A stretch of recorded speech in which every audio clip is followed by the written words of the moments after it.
নমস্কার বন্ধুরা, আমি আবার আপনাদের সামনে চলে এলাম একটা নতুন রেসিপি নিয়ে। সোয়া চিলি বানিয়ে আপনাদের দেখাবো।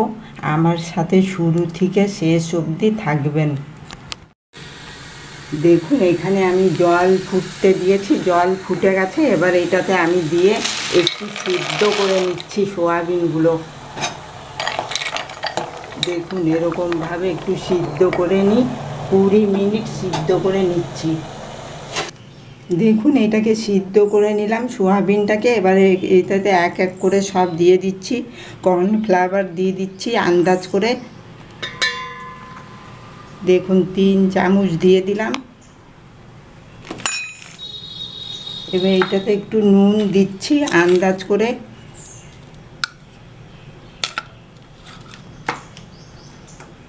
এখানে 2টো ডিম দিলাম।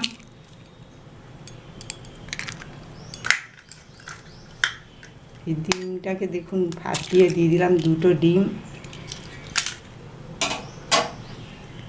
দেখুন, এটা শুকনো লঙ্কা একটু বেটে রেখেছিলাম, এই শুকনো লঙ্কা একটু দিলাম এর মধ্যে।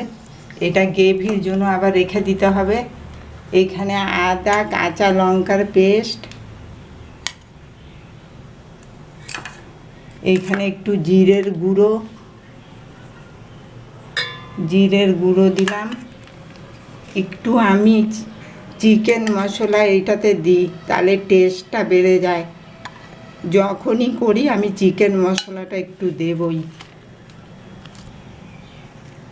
আর এখানে একটু সয়া সস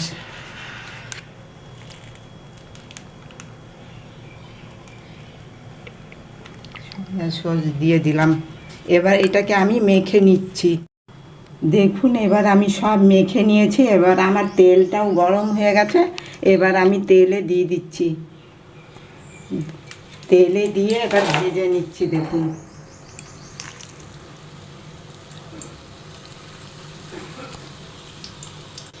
দেখুন সয়াবিনগুলো আমার ভাজা হয়ে গেছে। এবার আমি তুলে নিচ্ছি, তারপরে আমি গ্রেভিটা করছি। দেখুন, গ্রেভিটা করার আগে আমি এই ক্যাপসিকাম আর পেঁয়াজটা ভাজা করে নিচ্ছি। দেখুন, এটা আমার এবার ভাজা হয়ে গেছে। এবার আমি এইটাতে শুকনো লঙ্কা বেটে রেখেছিলাম দিয়ে দিচ্ছি। শুকনো লঙ্কা বাটা, আদা আর কাঁচা লঙ্কা পেস্ট করে রেখেছিলাম দিয়ে দিলাম। এই জিরেটা আমি ছাপিয়ে রেখেছিলাম, এটা দিয়ে দিলাম। একটু টমেটো সস দিলাম,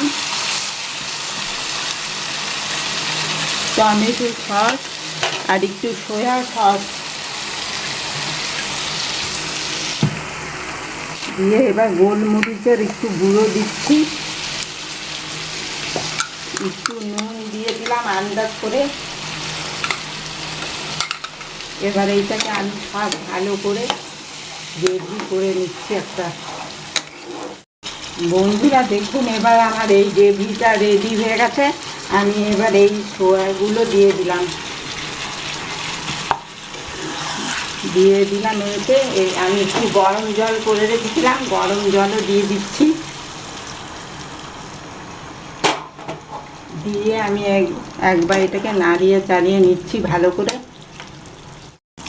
বন্ধুরা দেখুন, এবার আমার এটা হয়ে এসছে। আমি একটু গরম মশলা দিয়ে দিলাম আর একটু বাটার দিয়ে দিলাম। গরম মশলা বাটার দিয়ে আমি একটু নাড়িয়ে নিচ্ছি আবার ভালো করে। দেখুন বন্ধুরা, আমার এই সোয়া চিলি রেসিপিটা তৈরি হয়ে গেছে। দেখুন কালারটা কি ভালো লাগছে দেখতে। এই রেসিপিটা ভাত, রুটি, পরোটা সব কিছুর সাথেই ভালো করে খাওয়া যাবে। আপনাদের যদি এই রেসিপিটা ভালো লেগে থাকে, লাইক করবেন, শেয়ার করবেন, কমেন্ট করবেন আর প্লিজ এই চ্যানেলটাকে সাবস্ক্রাইব করবেন। বন্ধুরা ভালো থাকবেন, সুস্থ থাকবেন। Thank you.